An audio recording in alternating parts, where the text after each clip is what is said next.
Salut, c'est Jérém. Aujourd'hui, je voudrais vous parler de la manière dont j'ai réussi à refuser les signes qui prouvaient mon homosexualité.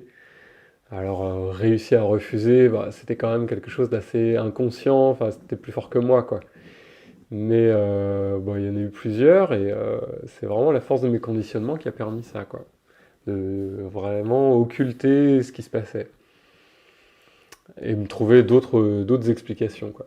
Donc il y a eu ce pote en sixième que j'ai un peu tripoté, et puis du coup j'avais trouvé dans un livre d'éducation sexuelle une phrase qui disait que des fois les jeunes adolescents ils confondaient un peu amitié fusionnelle avec homosexualité. Donc voilà, donc en fait c'était de l'amitié fusionnelle et je m'étais trompé.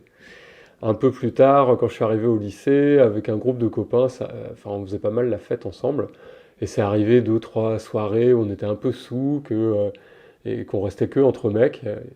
Et on se roulait un peu des pelles, quoi. Mais genre en mode c'est dégueulasse, et hop, on se roulait une pelle. Et en fait, je sais pas, je me disais que c'était l'alcool, voilà, que c'était des trucs de lycéens, que peut-être plein de groupes de mecs au lycée devaient faire, quoi. Donc voilà, bon, je sais pas ce qu'il en était pour les autres, hein, mais en tout cas, voilà, moi je me faisais cette explication-là, quoi. Quelques années plus tard, j'avais un super pote avec qui c'était pareil, c'était un peu amitié fusionnelle. Et en fait, ça arrivait aussi un soir, bourré comme ça, que tous les deux, on se roule une pelle, quoi. Et c'était un peu en mode genre, c'est dégueulasse, voilà. Bon, en fait, moi, ça m'avait plu, quoi. Mais je voulais pas trop me l'avouer. Et puis, il y a quand même eu un truc dingue où pendant un festival de 3 4 jours, en fait, c'est comme si on s'était mis ensemble, qu'on l'avait pas vraiment verbalisé, et pendant quelques jours, j'ai eu l'impression que c'était mon mec.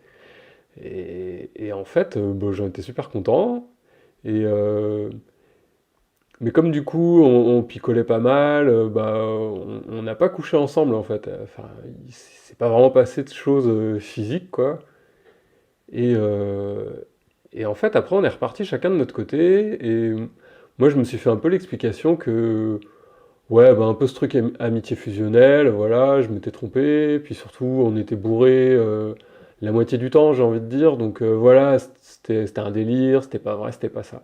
Donc en fait, même après l'avoir vécu, j'ai réussi à le re-enfouir pour vraiment ne pas le voir, quoi. Ça, je trouve ça assez dingue, et c'est vraiment comme si je l'avais oublié et je l'ai redécouvert ces 3 4 jours là. Je l'ai redécouvert en travaillant sur moi cet hiver, quoi. Donc voilà, c'est assez surprenant quand même la force des conditionnements, ce qu'on peut réussir à se dire et à se cacher à soi-même. Et puis il y avait aussi un truc, quelquefois je m'étais demandé, ah tiens, si j'avais un vagin, qu'est-ce que ça ferait de se faire pénétrer? Donc, j'avais un peu imaginé. Et voilà, mais sans trop, en me disant que c'était un peu, ouais, de la curiosité, voilà. Et, euh, et c'est pareil, je l'avais réocculté de mon esprit, quoi. Bon, alors du coup, quand j'ai vraiment pris conscience de mon homosexualité, bah, je me suis dit, tant qu'à interroger tout ce que j'ai pu refouler, bah, je me suis demandé si j'étais pas une femme trans.